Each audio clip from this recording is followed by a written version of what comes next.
À 16 ans, je suis rentré à la maison pour découvrir mes affaires jetées au sous-sol, tandis que ma sœur et son copain étaient déjà installés dans ma chambre. Quand j'ai confronté mes parents, mon père a aboyé, « Tu dormiras en bas, et tu paieras toujours ton loyer. Ta sœur mérite cette chambre plus que toi. » Ce soir-là, j'ai appelé mon grand-père.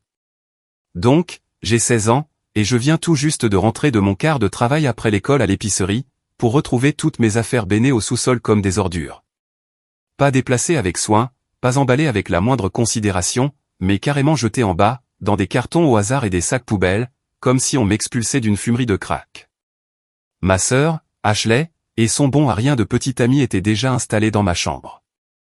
Ils avaient mis leurs affaires partout. Son setup de gaming à lui était sur mon bureau. Ses merdes de maquillage à elle étaient étalées sur ma commode. Ils étaient littéralement en train de déballer, comme s'ils venaient de signer pour leur première maison ou un truc du genre. Et quand je suis resté planté là, dans l'embrasure de la porte, à essayer de traiter ce que je voyais, Ashley n'a même pas eu la décence d'avoir l'air gênée. Elle a juste lâché, « Oh, salut. Maman et papa ont dit qu'on pouvait avoir cette chambre vu qu'elle est plus grande. Tes affaires sont au sous-sol. » Juste comme ça. Comme si elle m'annonçait la météo. Je ne vais pas mentir. Je suis resté là pendant 10 bonnes secondes, à essayer de comprendre si c'était une sorte de blague. Comme si, peut-être, j'allais descendre et trouver ma vraie chambre installée ailleurs, ou que mes parents allaient surgir en criant « Surprise !» Mais non, c'était la vraie vie. Ma chambre d'enfance, celle que j'avais depuis mes 7 ans, avait tout simplement disparu. Cédée à ma sœur de 22 ans et à son copain chômeur, comme si je n'existais même pas. Je suis descendu pour trouver mes parents en train de regarder la télé dans le salon. Les deux savaient que j'étais rentré. Les deux m'avaient entendu entrer. Aucun des deux n'a pris la peine de me prévenir concernant toute cette histoire de chambre. Ma mère n'a même pas levé les yeux de son émission quand je suis entré. Mon père a jeté un coup d'œil, avec cette expression qui me disait qu'il savait exactement ce que j'allais dire, et que ça l'agaçait déjà. J'ai demandé ce qu'il se passait avec ma chambre.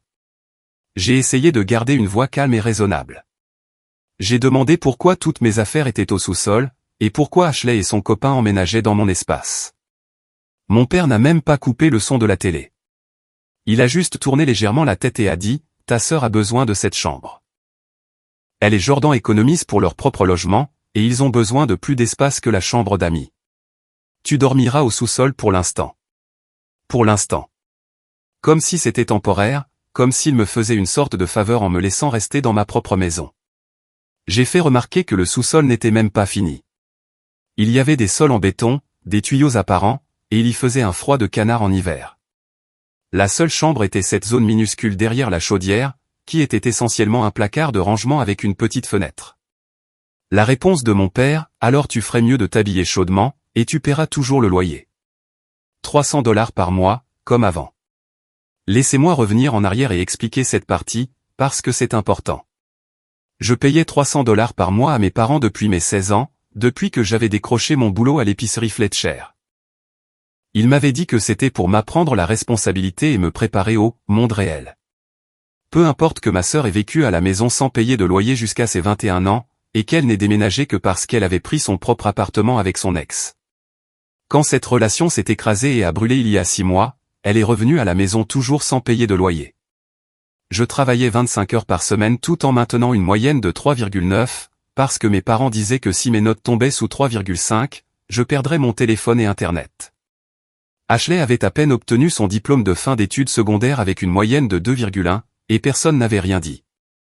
Elle est allée au collège communautaire pour un semestre, a échoué à 3 cours sur 4, et a abandonné. La réaction de mes parents a été, les études supérieures ne sont pas faites pour tout le monde. Et ils l'ont laissé revenir à la maison avec 0 attente. Mais bien sûr, c'était moi qui avais besoin d'apprendre la responsabilité. Alors, j'étais là, debout dans mon salon, à m'entendre dire que j'étais rétrogradé au sous-sol tout en payant le même loyer. J'ai demandé à mon père si cela lui semblait juste. Il m'a regardé comme si je venais de poser la question la plus stupide de l'histoire de l'humanité, et a dit, « La vie n'est pas juste. Ta sœur mérite cette chambre plus que toi. Elle est plus âgée et elle a traversé beaucoup d'épreuves. » Traversé beaucoup d'épreuves. Ashley a traversé beaucoup d'épreuves. La fille qui n'a jamais gardé un emploi plus de 3 mois, qui s'est fait virer d'un café pour être arrivé en retard chaque jour, qui a emprunté 2,000 $ à nos parents l'année dernière sans jamais rembourser un centime. Cet Ashley-là avait traversé beaucoup d'épreuves et, par conséquent, méritait ma chambre. Je n'ai pas argumenté.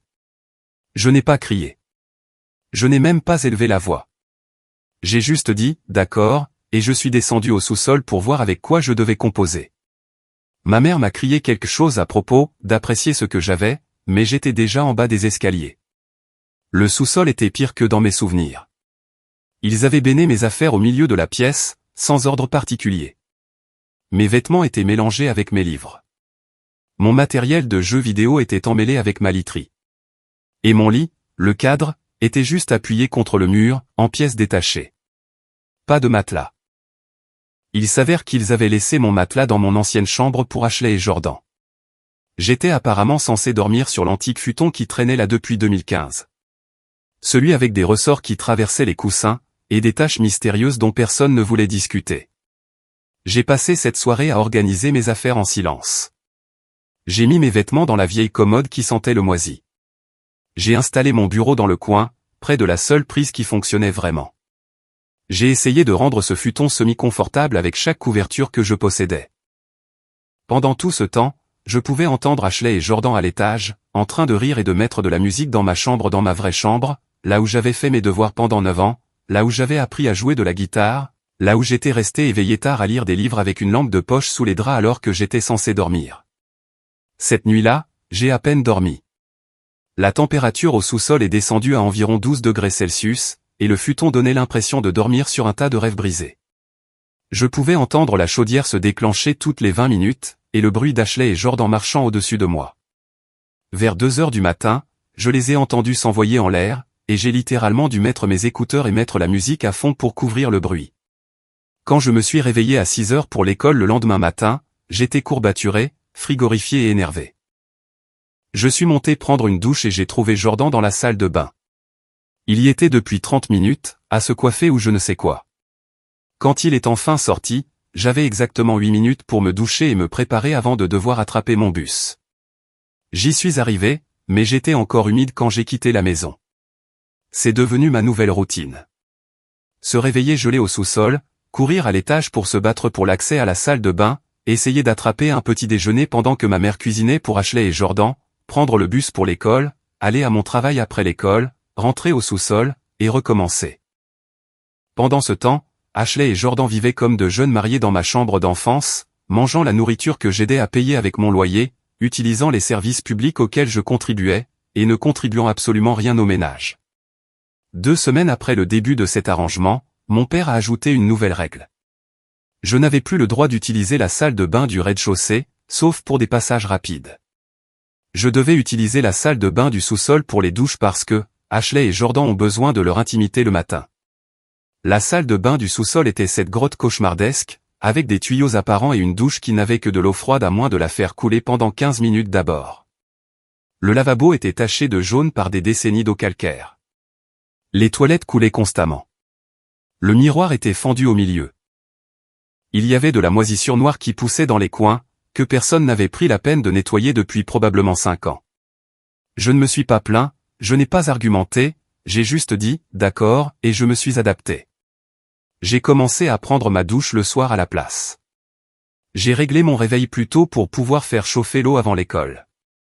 J'ai acheté des produits de nettoyage avec mon propre argent, et j'ai passé un samedi à récurer cette salle de bain jusqu'à ce qu'elle soit au moins hygiénique. Mes parents n'ont rien remarqué, ou s'ils l'ont fait, ils n'ont rien dit. Je jouais sur le long terme ici, et je savais que garder mon calme était essentiel. La situation pour la nourriture a empiré aussi.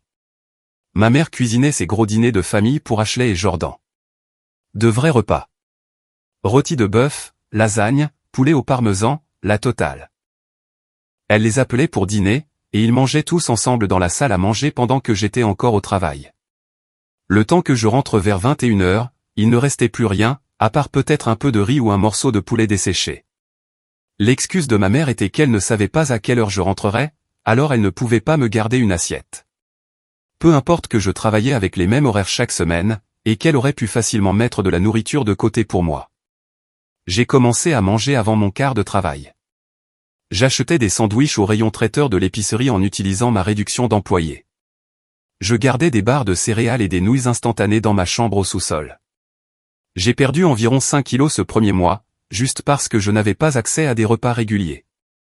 Ma mère a fait une remarque à ce sujet une fois, disant que j'avais l'air maigre. Je lui ai dit que j'allais bien. Elle n'a pas insisté. 3 semaines plus tard, Jordan a décidé qu'il avait besoin d'emprunter ma console de jeu, parce que la sienne était cassée et qu'il avait du mal avec les entretiens d'embauche. Comme si jouer aux jeux vidéo allait d'une manière ou d'une autre l'aider à décrocher un emploi. Mes parents l'ont soutenu quand j'ai dit non.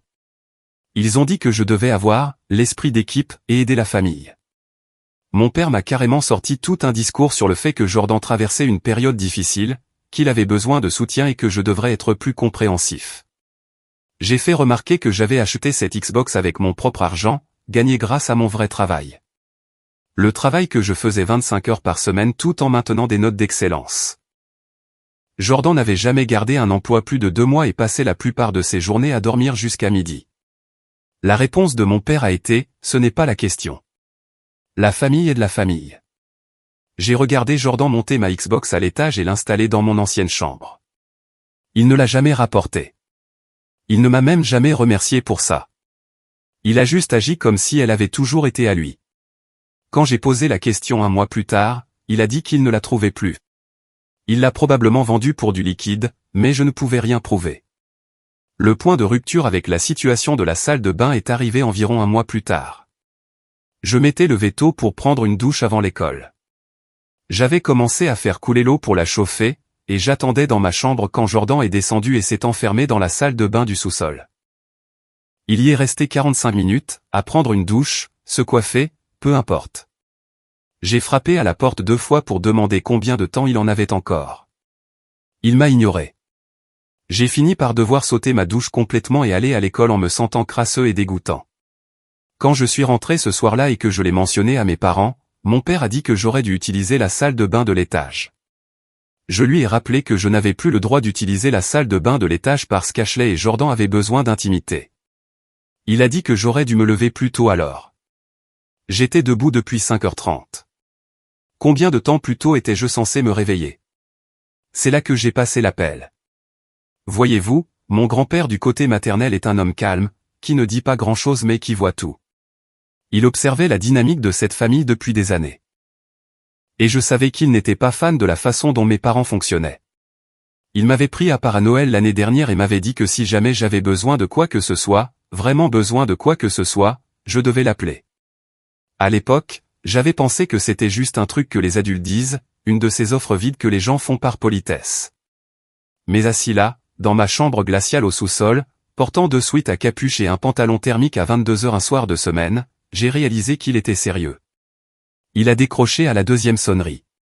Je lui ai tout raconté. Toute l'histoire du début à la fin. La situation de la chambre, le loyer, le 2 poids 2 mesures, Ashley qui obtenait tout alors que je n'avais rien. Le sous-sol, les douches froides, la Xbox volée, Jordan utilisant ma salle de bain, les repas manquants, tout. Je n'ai pas enjolivé, je n'ai pas exagéré, j'ai juste exposé les faits avec la même voix calme que j'utilisais avec mes parents depuis un mois. Ma voix s'est brisée quelques fois, mais j'ai tenu le coup. Grand-père a écouté sans m'interrompre. Je pouvais l'entendre respirer à l'autre bout de la ligne, mais il n'a pas dit un mot jusqu'à ce que j'ai fini.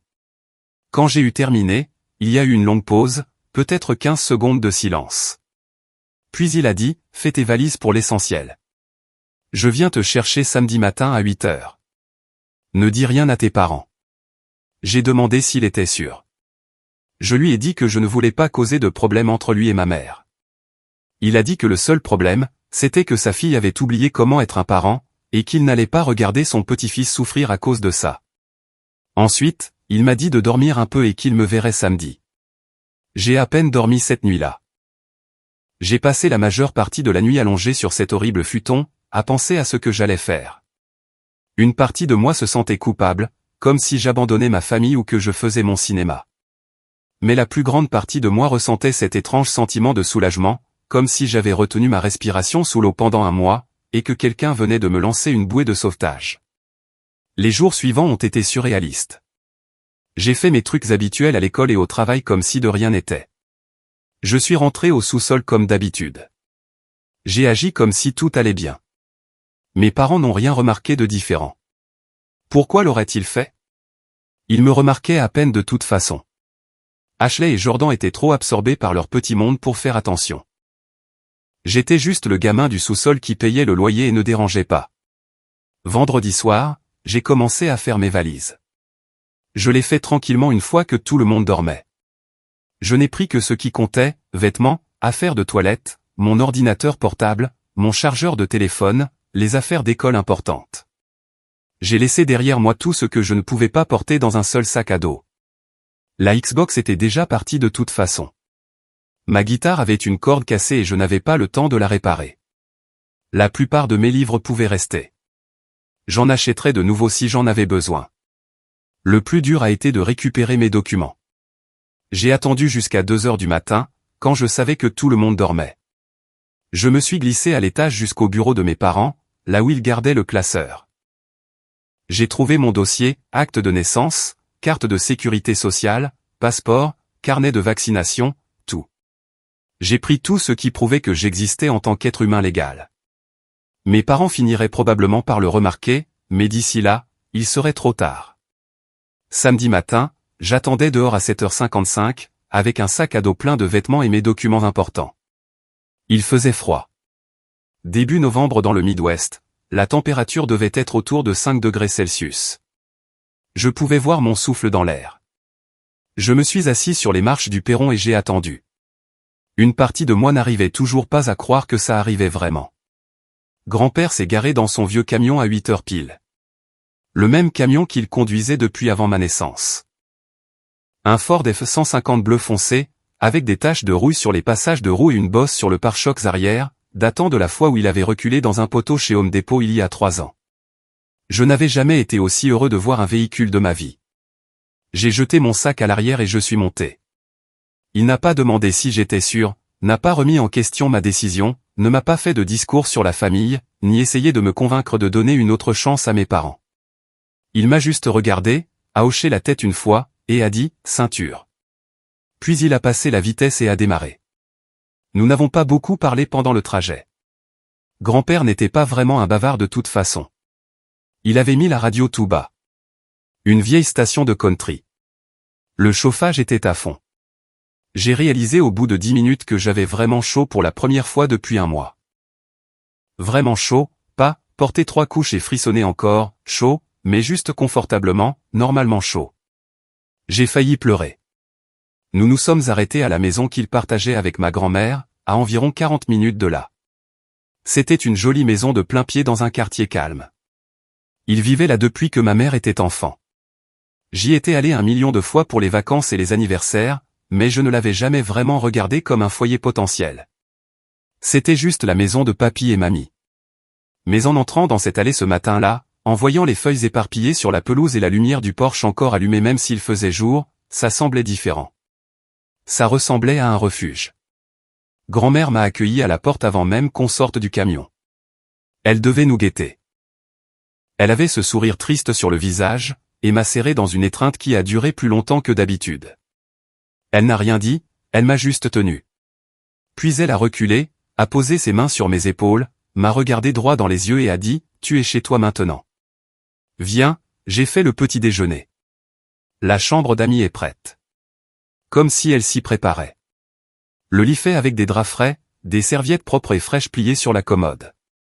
Le placard était vide et prêt pour mes affaires. Il y avait même un bureau installé dans le coin, avec une bonne lampe et un pot rempli de stylos. Toute la pièce sentait l'adoucissant et cette odeur spécifique qu'ont les vieilles maisons. C'était la plus belle chambre que j'avais vue depuis un mois. Grand-mère a fait des pancakes et du bacon, un vrai petit déjeuner, de la nourriture chaude, autant que je voulais. Elle continuait de remplir mon assiette sans demander si j'en voulais plus. Elle me regardait juste manger avec cet air satisfait. Grand-père était assis en face de moi, lisant le journal, levant les yeux de temps en temps pour s'assurer que j'allais bien. Aucun des deux ne m'a posé de questions sur ce qui s'était passé. Ils m'ont juste laissé exister dans leur espace, sans pression, sans jugement ni attente. Après le petit déjeuner, grand-mère m'a fait faire le tour, me rappelant où tout se trouvait, même si j'étais venu dans cette maison 100 fois. Elle m'a montré quelle salle de bain était la mienne. Elle m'a dit où étaient les couvertures supplémentaires si j'avais froid la nuit. Elle a dit que je pouvais prendre n'importe quelle nourriture dans la cuisine quand je le voulais. Elle n'a pas mentionné de loyer. Elle n'a pas mentionné de corvée. Elle a juste dit, c'est ta maison maintenant. Et elle en est restée là. Mes parents n'ont pas remarqué mon départ avant dimanche après-midi. J'avais travaillé le soir de la fermeture samedi, et ils ont probablement supposé que je me cachais juste dans le sous-sol comme d'habitude. Ma mère a appelé mon téléphone vers 14 h dimanche. Je n'ai pas répondu. Elle a appelé 4 fois de plus. Puis mon père a appelé. Je les ai tous ignorés. Finalement, mon père a envoyé un texto, « Où es-tu ?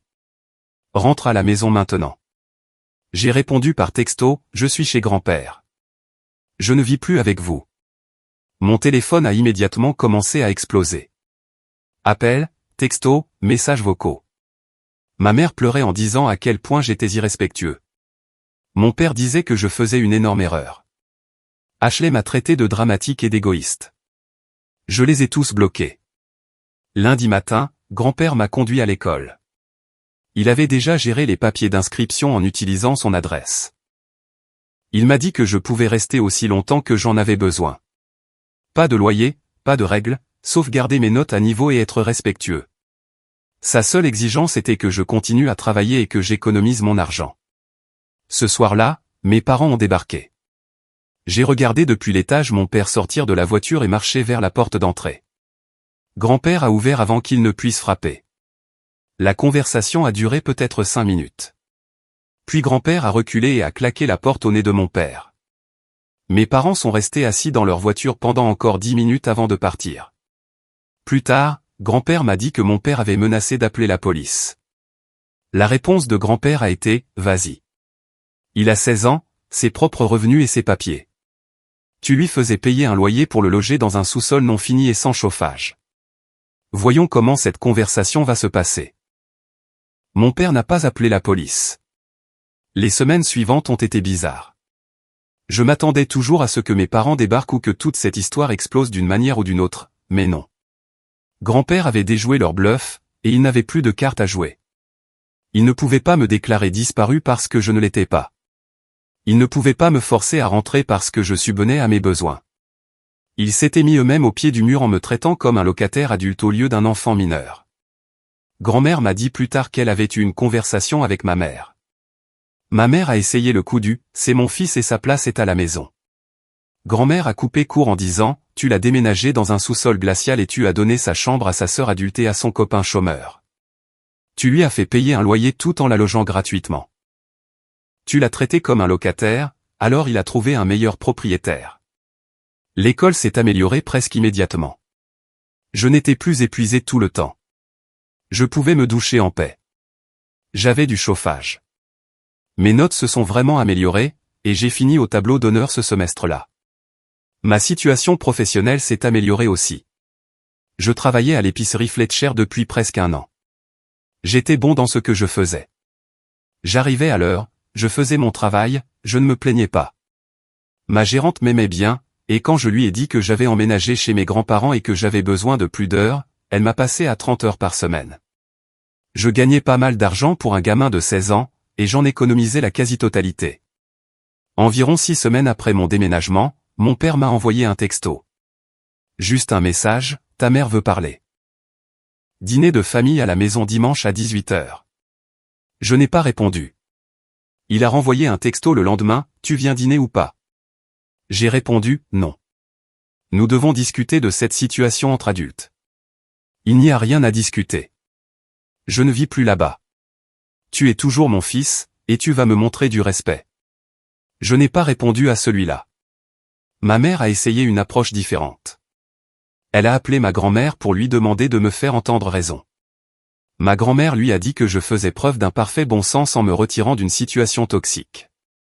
Ma mère a raccroché. Ashley a essayé aussi.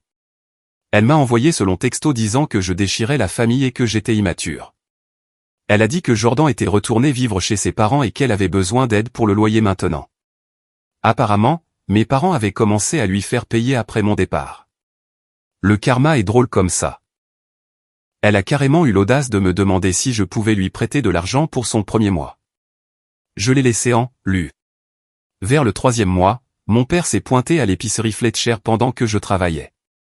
Il est juste entré dans le magasin pendant mon service et est resté planté là, à attendre que je le remarque. Quand je l'ai vu, il m'a fait signe de venir. J'ai continué à remplir les rayons.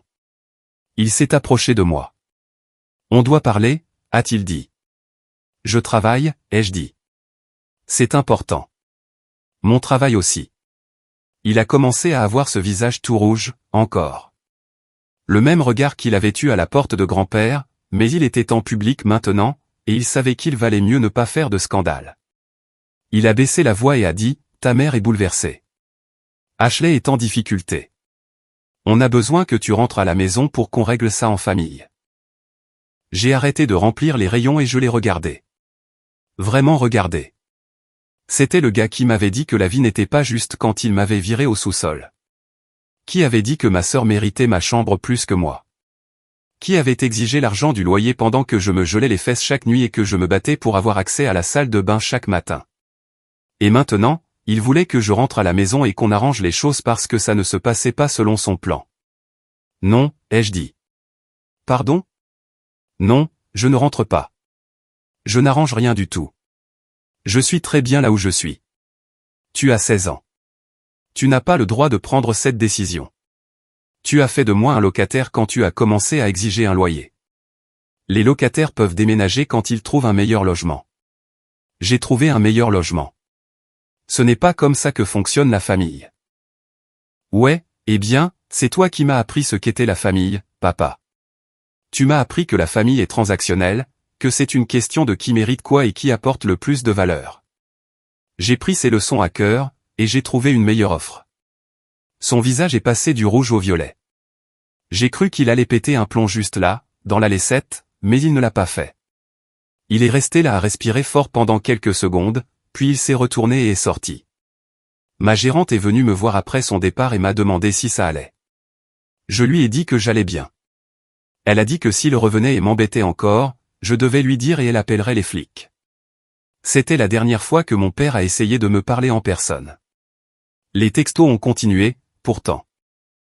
Ma mère envoyait ses longs messages culpabilisants sur à quel point je lui manquais, et à quel point elle était blessée que j'ai abandonné la famille. Mon père envoyait des messages plus courts et plus colériques sur la responsabilité et le respect. Ashley apparaissait occasionnellement pour se plaindre de sa vie et dire à quel point c'était injuste qu'elle doive payer un loyer maintenant. J'ai tout ignoré. Je les ai finalement bloqués quand les messages sont devenus trop nombreux. La vie chez grand-père était belle. Vraiment belle. J'avais ma propre chambre avec un vrai chauffage. Je pouvais prendre des douches chaudes quand je voulais. Grand-mère cuisinait de vrais repas pour lesquels je n'avais pas à me battre. Grand-père m'aidait parfois avec mes devoirs et ne m'a jamais demandé un centime de loyer. Il me traitait comme de la famille. De la vraie famille. Le genre qui se soucie vraiment de votre bien-être. J'ai continué à travailler, continué à économiser.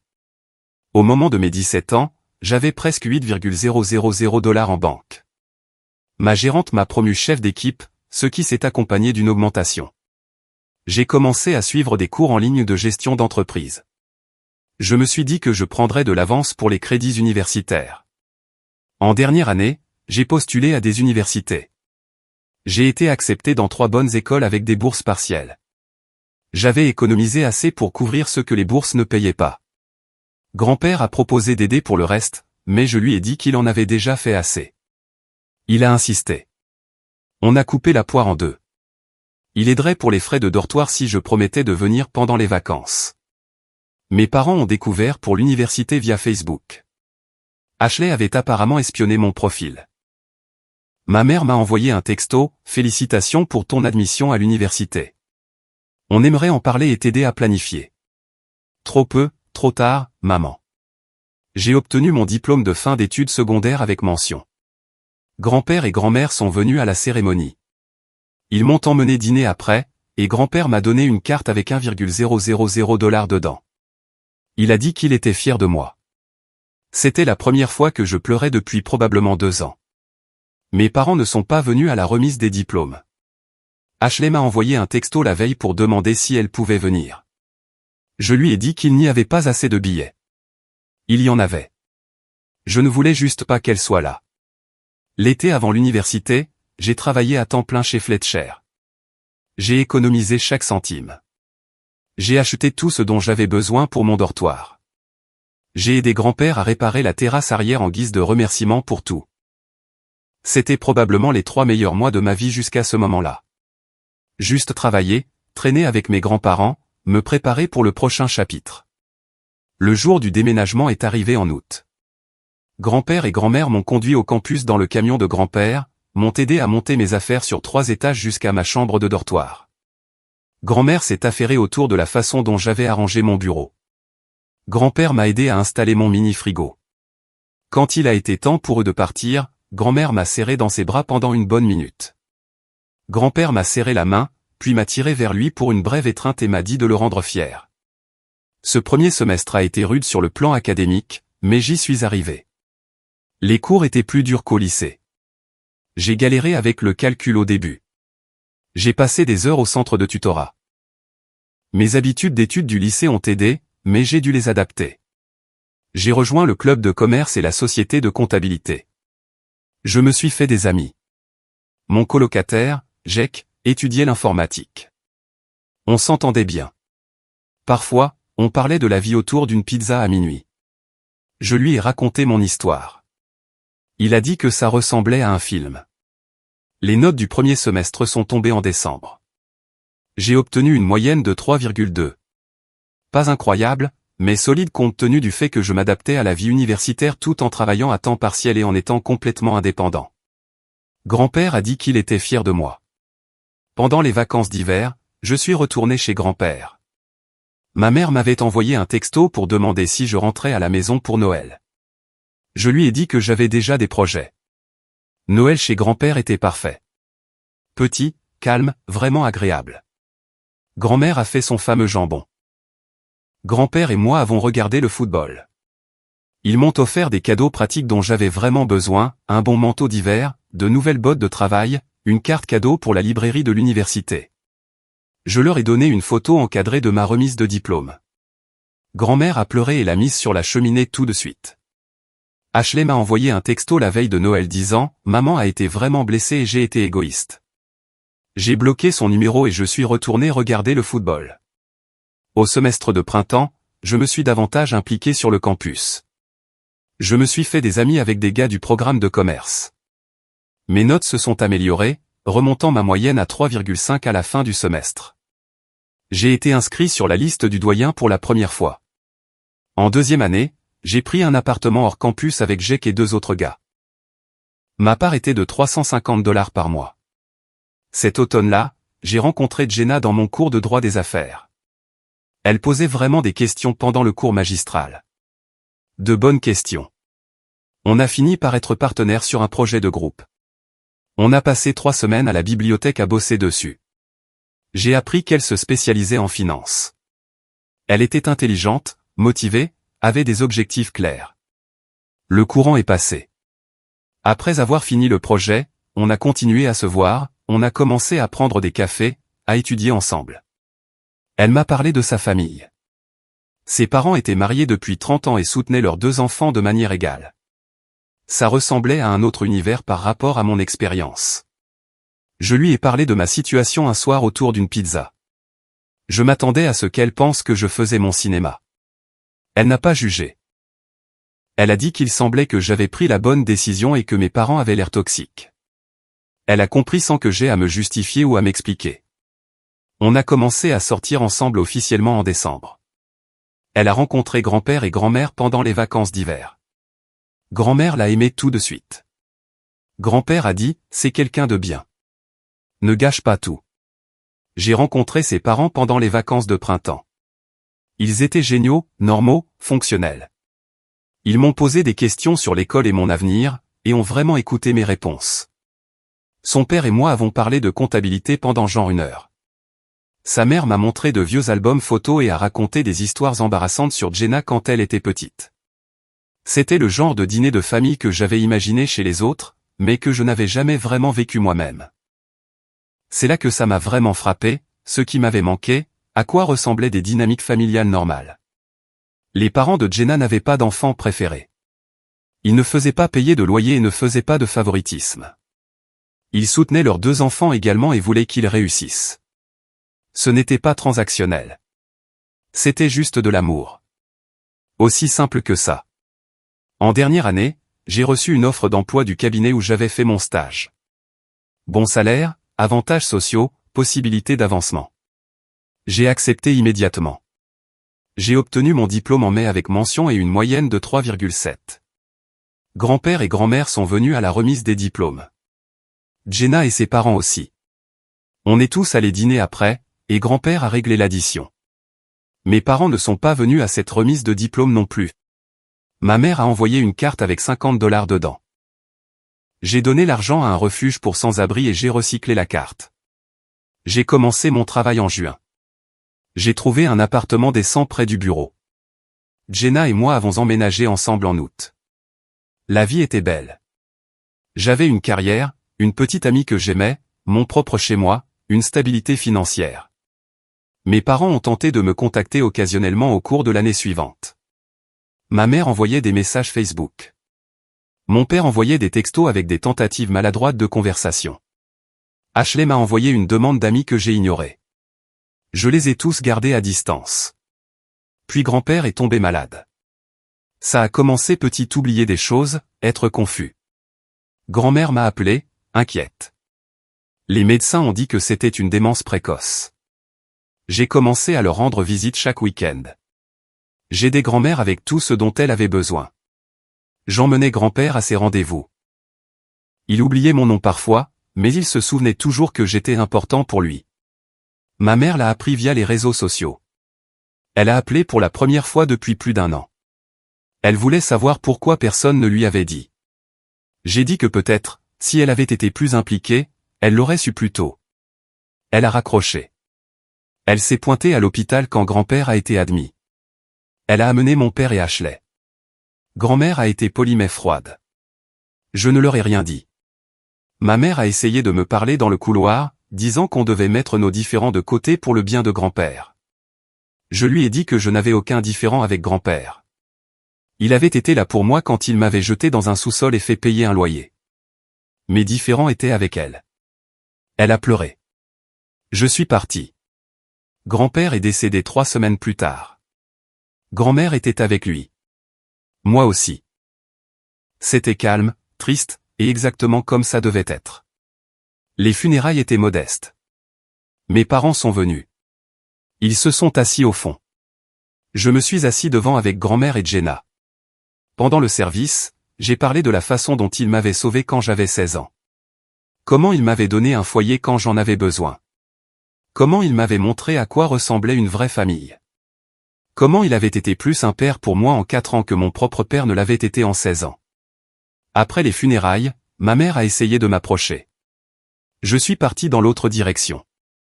Les mois suivants ont été difficiles, à aider grand-mère à s'adapter, à trier les affaires de grand-père. Jenna a été incroyable à travers tout ça. Un samedi, en nettoyant le bureau de grand-père, j'ai trouvé un dossier avec mon nom dessus. À l'intérieur, il y avait des copies de chaque bulletin scolaire, certificats, récompenses que je lui avais envoyées, des photos de mes remises de diplôme. Il avait tout gardé. J'ai pleuré pour la première fois depuis sa mort. Grand-mère m'a trouvé là. Elle a dit que grand-père avait l'habitude de montrer ce dossier à quiconque voulait bien l'écouter. Qu'il se vantait de son petit-fils qui avait réussi dans la vie. Ça m'a fait pleurer encore plus fort. La vie a continué. Jenna et moi nous sommes fiancés lors de notre 3e anniversaire. On a commencé à planifier un petit mariage. J'ai demandé à grand-mère de me conduire à l'hôtel puisque grand-père ne pouvait pas. Elle a dit oui à travers ses larmes. On a fixé une date pour le printemps suivant. Ma mère a découvert les fiançailles via les réseaux sociaux. Elle a appelé et demandé pourquoi elle devait la prendre par Facebook. Je lui ai dit que peut-être, si elle avait été plus impliquée, elle l'aurait su plus tôt. Elle a demandé si elle était invitée au mariage. J'ai dit non. Elle a raccroché. Le mariage a eu lieu en avril. Petite cérémonie, amis proches, la famille de Jenna, grand-mère, environ 40 personnes au total. Grand-mère m'a conduit à l'hôtel. C'était exactement ce qu'on voulait. Mes parents n'étaient pas là. La veille du mariage, ma mère a envoyé un long texto disant à quel point elle était blessée, qu'elle était ma mère et méritait d'être là, que je faisais une erreur en les coupant de ma vie. Je l'ai lu une fois et supprimé, je n'ai pas répondu. À la réception, grand-mère a porté un toast. Elle a parlé de la façon dont je m'étais présenté à sa porte à 16 ans avec rien d'autre qu'un sac à dos et de la détermination. À quel point grand-père avait été si fier de l'homme que j'étais devenu. Comment la famille n'était pas une question de sang, c'était une question de qui se montrait présent quand on avait besoin d'eux. La salle est devenue plutôt silencieuse. La moitié des gens présents connaissaient mon histoire. Jenna et moi avons acheté une maison 1 an plus tard. 3 chambres, un joli jardin, un bon quartier. On invitait grand-mère à dîner tous les dimanches. Parfois, les parents de Jenna se joignaient à nous. Ma mère a envoyé un texto une fois pour demander ma nouvelle adresse. Je n'ai pas répondu. 2 ans après le mariage, Jenna et moi avons eu notre premier enfant, un garçon. On l'a nommé d'après grand-père. Grand-mère est venue à l'hôpital le jour de sa naissance, l'a tenu dans ses bras et a pleuré. Les parents de Jenna sont venus ce soir-là avec des ballons et des fleurs. Ma mère l'a appris par la publication Facebook d'un cousin 3 jours plus tard. Elle a envoyé un texto, « Je viens d'apprendre que j'ai un petit-fils. Quand est-ce que je peux le rencontrer ?» J'ai bloqué son numéro. Une semaine plus tard, mes parents se sont pointés chez nous à l'improviste. Ils se sont juste garés dans l'allée un samedi après-midi. J'étais dans le jardin de devant avec le bébé dans un porte-bébé. Ils sont sortis de la voiture, et ma mère a commencé à marcher vers moi avec ce grand sourire, comme si rien ne s'était jamais passé. J'ai pris mon fils et je suis rentré à l'intérieur, j'ai verrouillé la porte. Mon père a frappé pendant 5 minutes. Je n'ai pas ouvert. Finalement, ils sont partis. Ma mère a essayé d'appeler depuis différents numéros, a laissé des messages vocaux sur les droits des grands-parents et comment elle méritait de connaître son petit-fils. J'ai gardé les messages vocaux au cas où j'en aurais besoin plus tard pour une ordonnance restrictive, mais on n'en est jamais arrivé là. Après quelques semaines, les appels ont cessé. Ashley a repris contact 1 an plus tard. Elle m'a envoyé un message Facebook disant qu'elle avait remis sa vie en ordre, qu'elle avait un vrai travail maintenant, qu'elle était dans la même entreprise depuis 18 mois, qu'elle était dans une relation sérieuse avec un type qui avait vraiment sa vie en main. Elle a dit qu'elle comprenait maintenant pourquoi j'étais parti, que nos parents avaient eu tort, qu'elle était désolée pour son rôle là-dedans. J'ai lu le message 2 fois, j'y ai pensé pendant quelques jours, puis j'ai répondu. Je lui ai dit que j'appréciais ses excuses, que j'étais content qu'elle aille mieux, que peut-être un jour on pourrait parler, mais que je n'étais pas encore prêt. Elle a dit qu'elle comprenait. On a commencé à s'envoyer des textos occasionnellement après ça. Rien de profond, juste des nouvelles. Elle m'a envoyé une photo quand elle a été promue au travail. Je lui en ai envoyé une quand mon fils a fait ses premiers pas. Ce n'était pas grand-chose, mais c'était quelque chose. Elle avait 22 ans et elle était stupide quand l'histoire de la chambre est arrivée. Les gens changent. Peut-être qu'elle avait vraiment changé. Mes parents ont essayé une dernière fois quand mon fils avait 3 ans. Ils ont envoyé une lettre par le biais d'Ashley. Ils disaient qu'ils allaient voir un conseiller. Qu'ils comprenaient maintenant à quel point ils avaient merdé. Qu'ils voulaient une chance d'arranger les choses. Qu'ils voulaient rencontrer leur petit-fils. J'ai lu la lettre, je l'ai montrée à Jenna. Elle a dit que c'était à moi de décider. J'y ai pensé pendant une semaine. Puis j'ai répondu. Je leur ai dit que j'appréciais qu'ils aient reconnu leurs erreurs, mais que certaines choses ne pouvaient pas être réparées. Que j'avais construit une belle vie sans eux et que je la gardais comme ça. Que mon fils grandirait entouré de gens qui se montraient vraiment présents quand ça comptait. Je n'ai plus jamais entendu parler d'eux après ça.